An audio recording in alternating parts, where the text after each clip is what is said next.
Hello guys, welcome back to my YouTube channel. ಇವತ್ತು ನಾನು mini vlog, morning routine vlog ಮಾಡ್ಕೊಳ್ಳೋಣ ಅಂತ ಅಂದ್ಕೊಂಡಿದ್ದೀನಿ. ಏನಾಗುತ್ತೆ ಗೊತ್ತಿಲ್ಲ. ಸೊ ನನಗೆ 9 ಗಂಟೆಗೆ ಕ್ಲಾಸ್ ಇದೆ ಅಲ್ವಾ. ಒಂದು ವಾರದಿಂದ 7 ಗಂಟೆಗೆ ಹೇಳ್ತಿದ್ದೀನಿ. ಇಲ್ಲದಿದ್ದರೆ ನಾನು 8 ಗಂಟೆಗೆ ಎದ್ದುಬಿಟ್ಟು ಹೋಗ್ತಿದ್ದೆ, 8:45ಗೆಲ್ಲ ಹೋಗ್ತಿದ್ದೆ ಕಾಲೇಜಿಗೆ. ಬಟ್ ಈ ಒಂದು ವಾರದಿಂದ ಸ್ವಲ್ಪ ಬೇಗ ಎದ್ದೇಳೋದು ರೂಢಿ ಮಾಡ್ಕೊಂಡಿದ್ದೀನಿ.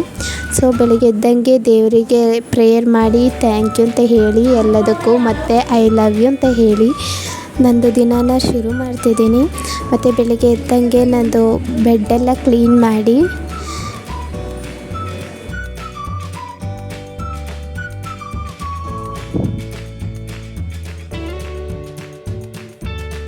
ಬ್ರಷ್ ಮಾಡೋಕ್ಕೆ ಹೋಗ್ತಾ ಇದ್ದೀನಿ. ಬ್ರಷ್ ಮಾಡೋಕ್ಕೆ ನನಗೆ ತುಂಬ ಟೈಮ್ ತೆಗುತ್ತೆ, ಯಾಕಂದರೆ ಕ್ಲಿಪ್ ಹಾಕ್ಸಿದ್ದೀನಲ್ಲ ಅದಕ್ಕೆ. ಆಮೇಲೆ ಮುಖ ಎಲ್ಲ ತೊಳೆದು ಮುಖನೆಲ್ಲ ಒರೆಸಿ, ಆಮೇಲೆ ನಾನು ದಿನ ಬೆಳಿಗ್ಗೆ ಫ್ರೀಕ್ವೆನ್ಸಿ ಮ್ಯೂಸಿಕ್ ಥೆರಪಿ ತಗೋತೀನಿ. ಆದರೆ ನೀವು ಕೇಳ್ಬೋದು, ಅದು ತುಂಬ ಹೀಲಿಂಗ್ ಪ್ರಾಪರ್ಟೀಸ್ ಇರುತ್ತೆ ಮತ್ತು ನಮ್ಮದು 7 ಚಾಕ್ರಸ್ನ ಓಪನ್ ಮಾಡುತ್ತೆ ಮತ್ತು ನಮ್ಮ ಬಾಡಿನ ತುಂಬ ಚೆಂದ ಹೀಲ್ ಮಾಡುತ್ತೆ. ಫ್ರೀಕ್ವೆನ್ಸಿನ ಯಾವತ್ತೂ ಕೇಳ್ತಾ ಇರ್ತೀನಿ ಇಯರ್ಬಡ್ಸ್ ಹಾಕ್ಕೊಂಡು. ಇದು ಪಾಸಿಟಿವ್ ಎನರ್ಜಿನ ತರುತ್ತೆ, ನೆಗೆಟಿವ್ ಎನರ್ಜಿನ ದೂರಗೊಳಿಸುತ್ತೆ ನಮ್ಮಿಂದ. ಏನೊಂಥರ ಫ್ರೆಶ್ ಫೀಲಿಂಗ್ ಕೊಡುತ್ತೆ. ಇದು ಮ್ಯೂಸಿಕ್ ಥೆರಪಿ ಆಗಿದೆ. ನೀವು ಯೂಟ್ಯೂಬಲ್ಲಿ ಫ್ರೀಕ್ವೆನ್ಸಿ ಅಂತ ಹುಡುಕಿ ಸಿಗುತ್ತೆ. ಇದು ಒಂದು 8 ಅವರ್ಸ್ 6 ಅವರೆಲ್ಲ ಇರುತ್ತೆ, ಇಲ್ಲಾಂದರೆ 30 ಮಿನಿಟ್ಸದು ಇರುತ್ತೆ. ಒಂದು ದಿನಕ್ಕೆ 20 ಮಿನಿಟ್ಸ್ ಆದರೂ ಅದನ್ನ ಕೇಳಿ, ನಿಮಗೆ ಒಳ್ಳೆಯದು. ಆಮೇಲೆ ಕ್ಲಾಸಸ್ ಏನು ಮಾಡಿದ್ದಾರೆ ಅದನ್ನ ಓದ್ಕೋತಾ ಇದ್ದೀನಿ.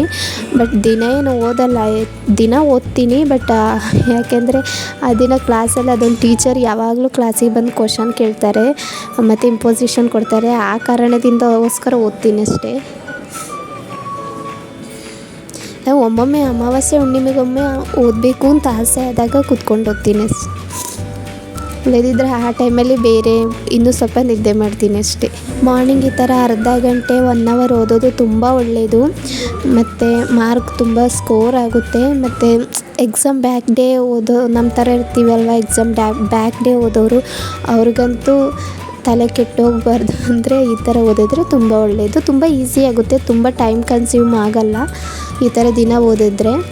ಆಮೇಲೆ ಅವತ್ತು ನೀರು ಕುಡಿಬೇಕು ಬೆಳಿಗ್ಗೆ ಎದ್ದಂಗೆ. ತುಂಬ ಕಾಯಿಲೆನ ತಡೆಗಟ್ಟುತ್ತೆ, ಗ್ಯಾಸ್ಟ್ರೈಟಿಸ್ ಅದು ಇದೆಲ್ಲ ತಡೆಯಾಗುತ್ತೆ. ಎಷ್ಟೋ ಕಾಯಿಲೆಗಳು ಮಾರ್ನಿಂಗ್ ನೀರು ಕುಡಿಯೋದ್ರಿಂದನೇ ತಡೆಗಟ್ಟುತ್ತೆ. ಆಮೇಲೆ ನಂದು ಹೇರ್ ಬಾಚೋದೊಂದು ದೊಡ್ಡ ತಲೆನೋವು, ತಲೆ ಬಾಚ್ತಿದ್ದೀನಿ. ಅದು ಆ ಸಾಂಗ್ ಇನ್ನೂ ಮುಗ್ದಿಲ್ಲ ಅಂದರೆ ತುಂಬ ಹವರ್ಸ್ ಗಟ್ಟಲೆ ಇರುತ್ತೆ ಅಲ್ವಾ. ಸೊ ಆ ಸಾಂಗ್ನ ಕೇಳಿಕೊಂಡೆ ತಲೆ ಬಾಚ್ತಾ ಇದ್ದೀನಿ. ನಾನು ದಿನ ಕಾಲೇಜಿಗೆ ಹೋಗೋತ್ತಿಗೆ ಲೈಟಾಗಿ ಆದರೂ ಎಣ್ಣೆ ಅಪ್ಲೈ ಮಾಡಿರ್ತೀನಿ. ನನ್ನ ತಲೆಯಲ್ಲಿ ಎಣ್ಣೆನೇ ಇಲ್ಲದ ದಿವಸ ಇರೋದಿಲ್ಲ, ಯಾವಾಗಲೂ ಎಣ್ಣೆ ಹಾಕ್ಕೊಂಡೇ ಇರ್ತೀನಿ. ಅಂದರೆ ತುಂಬ ಸೋರೋ ಥರ ಹಾಕಲ್ಲ, ಲೈಟಾಗಿ. ಹೇರ್ ವಾಶ್ ಡೇ ದಿವಸ ಮಾತ್ರ ಸ್ವಲ್ಪ ಜಾಸ್ತಿನೇ ಹಾಕ್ತೀನಿ. ಮತ್ತು ತಲೆ ಬಾಚೋಕ್ಕಿಂತ ಒಂದು ಸ್ವಲ್ಪ ಹೊತ್ತು ಮುಂಚೆ ಮಸಾಜ್ ಮಾಡ್ತೀನಿ. ಒಂದು 5 to 10 ಮಿನಿಟ್ಸ್ ಮಸಾಜ್ ಮಾಡ್ತೀನಿ. ಮಸಾಜ್ ಮಾಡಿದ್ರೆ ತುಂಬ ಒಳ್ಳೆಯದು. ಹೇರ್ ಫಾಲ್ ಕಂಟ್ರೋಲ್ ಆಗುತ್ತೆ, ಸ್ಟ್ರೆಸ್ ರಿಲೀಫ್ ಆಗುತ್ತೆ ಮತ್ತು ಹೇರ್ ಗ್ರೋತನ್ನು ಇಂಪ್ರೂವ್ ಮಾಡುತ್ತೆ. ಮಸಾಜ್ ಆದಮೇಲೆ ನಂದು ಸೇಮ್ ಹೇರ್ ಸ್ಟೈಲು, ಒಂದು ಮಧ್ಯ ಕೋಮ್ ತೆಗೆದುಬಿಟ್ಟು ಜುಟ್ಟಾಕಿ ಕೊಂಡೆ ಹಾಕ್ಕೊಂಡು ಹೋಗ್ತೀನಿ.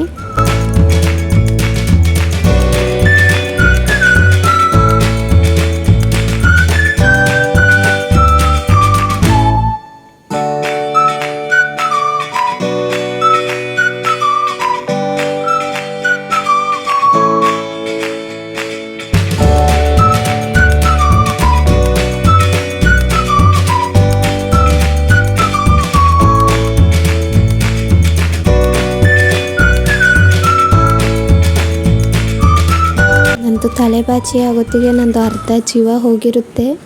ಇದು ಓಕೆ, ಎಣ್ಣೆ ಹಾಕಿದ ದಿವಸ, ಎಣ್ಣೆ ಹಾಕದ ದಿವಸ ನನ್ನ ಬ್ಯಾಕ್ ಡೇ ತಲೆ ಸ್ನಾನ ಮಾಡಿರ್ತೀನಲ್ವ. ನಾನು ಯಾವಾಗಲೂ ನೈಟ್ 10-11 ಗಂಟೆಗೆ ಸ್ನಾನ ಮಾಡೋದು. ಆ ಥರ ತಲೆ ಸ್ನಾನ ಮಾಡಿದ್ದಾಗ ಸಿಕ್ಕು ಬಿಡಿಸಿರಲ್ಲ. ನಂದಂತೂ ಫುಲ್ ಸಿಕ್ಕಾಗುತ್ತೆ. ಎಷ್ಟು ಕಷ್ಟ ಅಂದರೆ ನನಗಂತೂ ಸಿಟ್ಟು ಬರುತ್ತೆ. ಸಿಕ್ಕೇ ಬಾಚ್ಕೊಂಡು ಹೋಗ್ತೀನಿ ಮಾರನೇ ದಿವಸ ಎದ್ದು. ಹೊರಗಿಂದ ನೋಡೋರಿಗೆ ಕೂದಲು ಚೆಂದ ಅನಿಸುತ್ತೆ, ಬಟ್ ಮೇಂಟೈನ್ ಮಾಡೋದಂತೂ ದೊಡ್ಡ ತಲೆನೋವೇ ಆಗಿರುತ್ತೆ. ಈಗ ಕಾಲೇಜು ಮೇಕಪ್ ಅಂತ ಏನೂ ಇಲ್ಲ. ನಮ್ಮದು ಒಂದು ಕ್ರೀಮ್ ಹಾಕೋತೀವಿ, ಸನ್ಸ್ಕ್ರೀನ್ ಹಾಕೊಳ್ಳಿ, ಅದು ಯು ವಿ ರೇಸಿಂದ ಪ್ರೊಟೆಕ್ಟ್ ಮಾಡುತ್ತೆ, ಸನ್ಲೈಟಿಂದ. ಈಗ ಎಷ್ಟೋ ಜನರಿಗೆ ಸ್ಕಿನ್ ಕ್ಯಾನ್ಸರ್ ಬರ್ತಿದೆ ಅಂತೆ. ಸೊ ಪ್ಲೀಸ್ ಸನ್ಸ್ಕ್ರೀನ್ ಹಾಕೊಳ್ಳಿ. ನಾನು ರೂಢಿ ಮಾಡ್ಕೋತೀನಿ ಹಾಕೋಕ್ಕೆ. ಇದುವರೆಗೆ ಹಾಕಿಲ್ಲ, ಇನ್ನು ಮುಂದಕ್ಕೆ ರೂಢಿ ಮಾಡ್ಕೋತೀನಿ.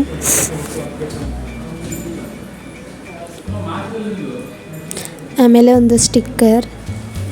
ನಮ್ಮ ಕಾಲೇಜಲ್ಲಂತೂ ಹೇಳಬೇಕಂದ್ರೆ ಐಲೈನರ್, ಕಾಜಲ್, ಲಿಪ್ಸ್ಟಿಕ್ ಇದು ಯಾವುದು ಅಲ್ಲೋನೇ ಇಲ್ಲ. ಚೈನ್, ರಿಂಗ್, ಆಮೇಲೆ ಬ್ಯಾಂಗಲ್ ಇದೆಲ್ಲ ನೋಡಿದ್ರು ಸೀಸ್ ಮಾಡ್ಕೊಂಡು ಹೋಗ್ತಾರೆ. ಅದಾದಮೇಲೆ ಮನೆಯೆಲ್ಲ ಗುಡಿಸಿ ಕ್ಲೀನ್ ಮಾಡ್ತೀನಿ. ಮನೆ ಗುಡಿಸಿ ಕ್ಲೀನ್ ಮಾಡೋಕ್ಕೆಲ್ಲ ನನಗೆ 4 ನಿಮಿಷ ಸಾಕು. ಆಮೇಲೆ ಬಟ್ಟೆ ಐರನ್ ಮಾಡ್ತೀನಿ. ಇದೇ ತುಂಬ ಟೈಮ್ ತಗೊಳುತ್ತೆ ನಂಗೆ ಐರನ್ ಮಾಡೋದೇ. ಆಮೇಲೆ ನಂದು ರೆಡಿ ಆಗ್ತೀನಿ. ಇದು ನಮ್ಮ ಯೂನಿಫಾರ್ಮ್. ನಮಗೆ ನಮ್ಮ ಯೂನಿಫಾರ್ಮ್ ನೋಡಿದ್ರೆ ದೆವ್ವ ಥರ ಅನಿಸುತ್ತೆ. ಬಟ್ ಪೇಷಂಟ್ಗಳಿಗೆ ನಮ್ಮ ಯೂನಿಫಾರ್ಮ್ ನೋಡಿದ್ರೆ ಏಂಜಲ್ಸ್ ಥರ ಅನಿಸುತ್ತೆ ಅಷ್ಟೇ. ನಮಗೆ ಹಾಕೋಕ್ಕೆ ಇಷ್ಟ. ನನಗಂತೂ ಇಷ್ಟನೇ ಇಲ್ಲ. ಫುಲ್ ಬಿಳಿ ಹಾಕ್ಕೊಂಡು ಜಾತ್ರೆ ಥರ. ಯಪ್ಪ, ಅದಂತೂ ಬೇಗ ಮಣ್ಣಾಗುತ್ತೆ. ಒಗ್ಯೋಕ್ಕಂತೂ ತುಂಬ ಕಷ್ಟ. ಕೋಟಲ್ಲಿ ಪೇಷಂಟದು ಬ್ಲಡ್ ಅದು ಇದು ಮೆಡಿಷನ್ ಎಲ್ಲ ಬಿದ್ದಿರುತ್ತೆ ಅಲ್ವ, ಫುಲ್ ಕೊಳೆ ಆಗಿರುತ್ತೆ. ಬಟ್ಟೆ ಒಗೆಯೋತಿಗಂತೂ ದೊಡ್ಡ ಜಾತ್ರೆ. ಯೂನಿಫಾರ್ಮ್ ಒಗೆಯೋಕ್ಕೇ 3/4 ಗಂಟೆ ಬೇಕು ಅನ್ಸ್ಕೊತೀನಿ. ನಂದು ಯೂನಿಫಾರ್ಮ್, ಐಡಿ ಕಾರ್ಡ್ ಎಲ್ಲ ಈಗ ಹಾಕಿ ಆಯಿತು. ಲಾಸ್ಟಿಗೆ ನನ್ನೊಂದು ಪರ್ಫ್ಯೂಮ್. ನಾನು ಪರ್ಫ್ಯೂಮ್ ಇಲ್ಲದೆ ಎಲ್ಲಿಗೂ ಹೋಗಲ್ಲ. ನಂಗೆ ಪರ್ಫ್ಯೂಮ್ ಅಂದರೆ ತುಂಬ ಇಷ್ಟ. ಈಗ ಹಾಸ್ಪಿಟ್ಲಿಗೆಲ್ಲ ಹೋದಾಗ ನಿಮ್ಗೆ ಗೊತ್ತಲ್ಲ, ಹಾಸ್ಪಿಟಲ್ ಸ್ಮೆಲ್ಲು ಯಪ್ಪ. ಗ್ಯಾಂಗ್ರೀನ್, ಡಯಾಬಿಟಿಕ್ ಫುಡ್ ಎಲ್ಲ ಬಂದವ್ರದ್ದು ಇನ್ನೂ ಸ್ಮೆಲ್ ಇರುತ್ತೆ. ನನಗೆ ಒಮ್ಮೊಮ್ಮೆ ಊಟನೇ ಸೇರಲ್ಲ, ಅಷ್ಟು ಸ್ಮೆಲ್ ಇರುತ್ತೆ. ಸೊ ಆ ಟೈಮಲ್ಲಿ ಪರ್ಫ್ಯೂಮ್ ಎಲ್ಲ ಹಾಕೋತೀನಿ. ಮತ್ತು ಈ ಸಣ್ಣದೊಂದು ಗಣಪತಿ ಮತ್ತು ಒಂದು ಪೆನ್ನು ಯಾವಾಗಲೂ ನನ್ನ ಜೋಬಲ್ಲಿರುತ್ತೆ. ಮತ್ತು ಈ ಕಡೆ ಒಂದು ಮಾಸ್ಕ್, ಹಾಸ್ಪಿಟ್ಲಿಗೆ ಹೋದಾಗ ಯೂಸ್ ಮಾಡೋಕ್ಕೆ. ಮತ್ತು ಕರ್ಚೀಫ್ ಹಾಕೋತೀನಿ. ಇಷ್ಟೇ ನಂದು ಫುಲ್ ಯೂನಿಫಾರ್ಮ್ ಎಲ್ಲ ರೆಡಿ ಆಯಿತು. ನಾ ಹೇಗೆ ಕಾಣಿಸ್ತಿದ್ದೀನಿ ಅಂತ ಕಮೆಂಟಲ್ಲಿ ಹಾಕಿ ಆಯಿತು. ನನಗಂತೂ ಇಷ್ಟನೇ ಇಲ್ಲ. ಒಳ್ಳೆ ಜಾತ್ರೆ ಥರ ಇರ್ತೀನಿ ಯೂನಿಫಾರ್ಮಲ್ಲಿ, ಒಳ್ಳೆ ಆಂಟಿ ಥರ. ಬ್ಯಾಕ್ ಫೋಲ್ಸ್ ನೋಡಿ, ಹೇರಿಗೆ ನೆಟ್ ಹಾಕಬೇಕು. ಸೊ ನನ್ನ ಹೇರಿಗೆ ನೆಟ್ ಆಗೋದಿಲ್ಲ. ತುಂಬ ನೆಟ್ ಹಾಳು ಮಾಡ್ಕೊಬಿಟ್ಟಿದ್ದೀನಿ.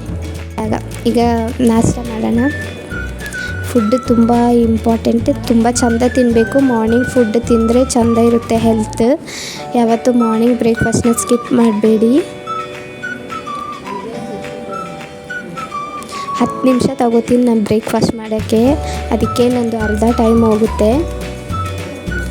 ಆಮೇಲೆ ಈಗ ನನ್ನ ಬ್ಯಾಗಿಗೆ ಎಲ್ಲ ತೆಗೆದು ಹಾಕ್ತಾಯಿದ್ದೀನಿ.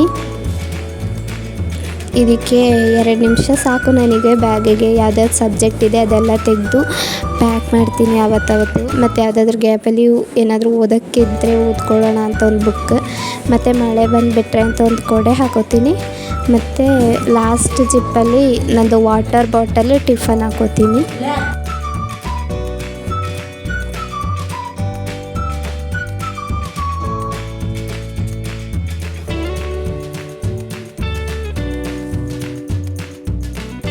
ಈಗ ಮತ್ತು ಹೋಗೋತ್ತಿಗೆ ದೇವ್ರ ಜೊತೆ ಒಂದು ಸ್ವಲ್ಪ ಪ್ರೇಯರ್. ಯಾವ ಟೀಚರು ನನ್ನ ಕ್ವಶನ್ ಕೇಳಬಾರ್ದು, ಯಾರೋ ನನ್ನ ಕ್ಲಾಸಿಂದ ಹೊರಗೆ ಹಾಕಬಾರ್ದು ಅಂತ.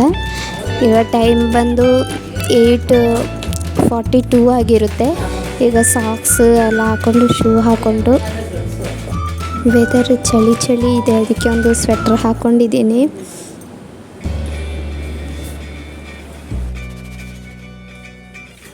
ಶೂ ಹಾಕ್ಕೊಂಡು ನನ್ನ ನಡೆ ಕಾಲೇಜಿನ ಕಡೆ ಆಗಿರುತ್ತೆ. ಇದು ನನ್ನ ಮಾರ್ನಿಂಗ್ ರೂಟೀನ್ ಬ್ಲಾಗ್ ಆಗಿದೆ. ಇಷ್ಟ ಆದರೆ ಲೈಕ್ ಮಾಡಿ, ಶೇರ್ ಮಾಡಿ, ಕಮೆಂಟ್ ಮಾಡೋದು ಮರಿಬೇಡಿ. ನಾನು ನಿಮ್ಮನ್ನ ಇನ್ನೊಂದು ವೀಡಿಯೋದಲ್ಲಿ ಬಂದು ಮೀಟ್ ಮಾಡ್ತೀನಿ. ಅಲ್ಲಿಗಂಟ ಟಾಟಾ, ಲವ್ ಯು ಆಲ್.